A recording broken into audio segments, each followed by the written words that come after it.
Hello friends. तो जैसा कि पिछले वीडियो में मैंने आपको हार्ट में इलेक्ट्रिकल करंट कैसे फ्लो होता है उसके बारे में बताया था और फिर आपसे कहा था कि इसको अपन ईसीजी ग्राफ पर कैसे रिप्रेजेंट करेंगे वेव्स के फॉर्म में, वो आपको मैं इस वीडियो में बताऊंगा।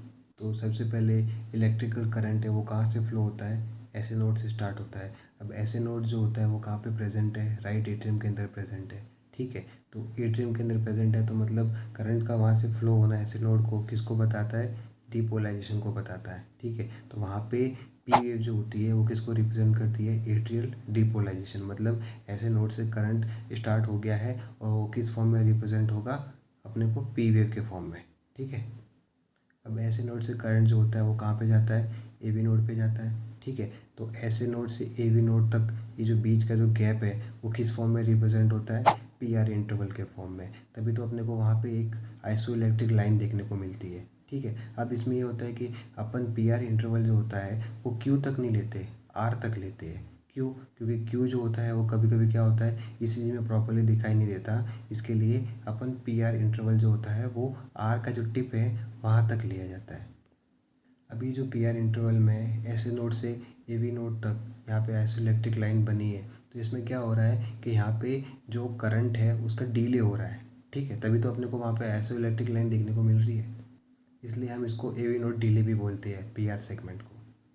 उसके बाद क्या आता है, क्यू आर एस कॉम्प्लेक्स। तो अब क्या होता है कि अपन जो ये पी वेव और ये पी आर सेगमेंट देख रहे थे, तो इसमें क्या होता है, ये एक्टिविटी सारी कहाँ पे हो रही है, एट्रिया के अंदर हो रही है। जबकि क्यू आर एस कॉम्प्लेक्स जो होता है इसमें जो एक्टिविटीज़ होती है वो कहाँ पे होती है, वेंट्रिकल्स के अंदर होती है। तो वेंट्रिकल जो होता है उसका जो एरिया होता है वो ज़्यादा होता है एज़ कम्पेयर टू एट्रियम। ठीक है, तो यहाँ पे जो क्यू आर एस कॉम्प्लेक्स जो होता है वो अपने को बड़ा देखने को मिलता है एज़ कम्पेयर टू अपन पी वेव को देखे या फिर पी आर सेगमेंट है वो उसको देखे।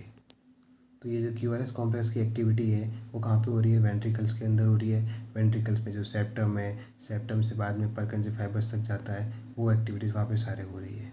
तो ये अपन किसको रिप्रेजेंट करेगा, वेंट्रिकुलर डिपोलाइजेशन। मतलब जो करंट है वो कहाँ पे फ्लो हो रहा है, वेंट्रिकल्स के अंदर फ्लो हो रहा है। ठीक है, अब क्या होता है कि क्यू आर एस है, तो क्यू आर एस में जो एंडिंग है एस वेव की, ठीक है, और टी वेव की स्टार्टिंग, उसको अपन बोलते हैं एस टी सेगमेंट। ठीक है, अब एस टी सेगमेंट में क्या होता है कि वेंट्रिकल जो होते हैं वो कंटिन्यूसली जो होते हैं वो कॉन्ट्रैक्टेड स्टेज में रहते हैं, वो अभी रिपोलाइज नहीं हुए, मतलब अभी वो डायस्टोलिक फेज में नहीं गए हैं। तो एस टी सेगमेंट के बाद जो ये टी वेव फॉर्म होती है तो उसमें क्या हो रहा है, रिपोलाइजेशन हो रहा है किसका, वेंट्रिकल्स का। मतलब वेंट्रिकल जो है वो डायस्टोलिक फेज में चले जा चुके हैं।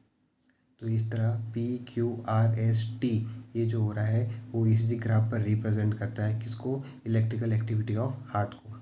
अभी जो क्यू आर एस कॉम्प्लेक्स है इसमें क्यू वेव नेगेटिव होती है, आर वेव पॉजिटिव होती है, एस वेव नेगेटिव होती है। ये जो है ये आपको मैं नेक्स्ट वीडियो में बताऊंगा कि ये कैसे आता है।